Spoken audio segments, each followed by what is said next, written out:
அதிமுக கூட்டணியிலிருந்து மிகுந்த வேதனையுடன் தமிழக வாழ்வுரிமை கட்சி விலகுவதாக தெரிவித்த வேல்முருகன் அடுத்த கட்ட நடவடிக்கை குறித்து வரும் 12ஆம் தேதி நடைபெறும் கட்சியின் பொதுக்குழு கூட்டத்தில் முடிவெடுக்கப்படும் என்று கூறினார்.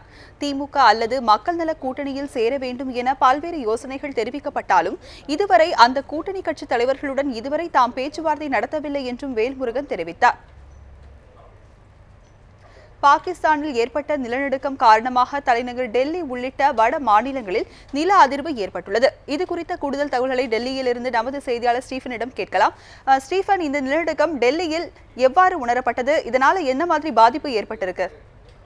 வணக்கம் ராஜலட்சுமி. ஆப்கானிஸ்தான் தஜிகிஸ்தான் எல்லை பகுதியில் ஏற்பட்ட நிலநடுக்கத்தின் காரணமாக தில்லி, பஞ்சாப் உள்ளிட்ட வட மாநிலங்களிலும் நில அதிர்வானது உணரப்பட்டிருக்கிறது.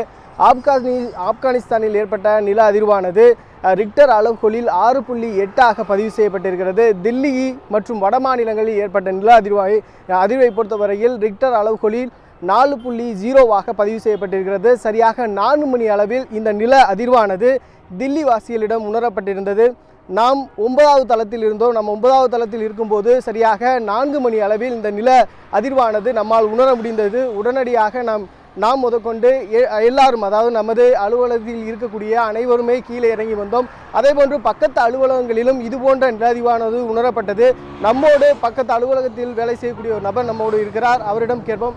Sir, so at what time you felt the tremor and what was the situation when you felt it? Situation sir, हमारे यहाँ पे एकदम हम अपने ऑफिस में काम कर रहे थे, बैठे थे, एकदम से एकदम झटका सा आया, एकदम सारा स्टाफ बाहर को निकलने लग गया. मैंने देखा क्या हुआ, बोल रहे कि यार, मैंने पूछा क्या हुआ, बोल रहे हैं कि भूकंप आ रहा. एकदम भाग के हम सब नीचे को आए. एकदम आके बिल्कुल एकदम मन चौक सा गया, एकदम क्या हुआ करके.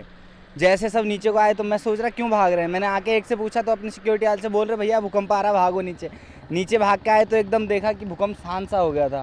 पता नहीं, एकदम झटका ऐसा लगा कि एकदम बिल्कुल मन डर सा गया, एकदम काँप गया सर. Thank you sir.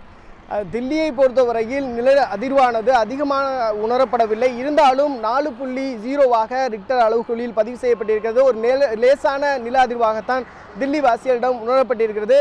இருந்தாலும் கூட அலுவலகங்களில் வேலை செய்பவர்கள் தற்போது அவர்களுடைய அலுவலகத்தில் இல்லாமல் கீழே, அதாவது கூட்டமாக நின்று நில அதிர்வு வந்துவிடுமோ மீண்டும் என்ற ஒரு அச்சத்தோடு தான் இருக்கிறார்கள். ராஜலட்சுமி. ஸ்டீஃபன், உங்களுடைய தகவல்களுக்கு நன்றி.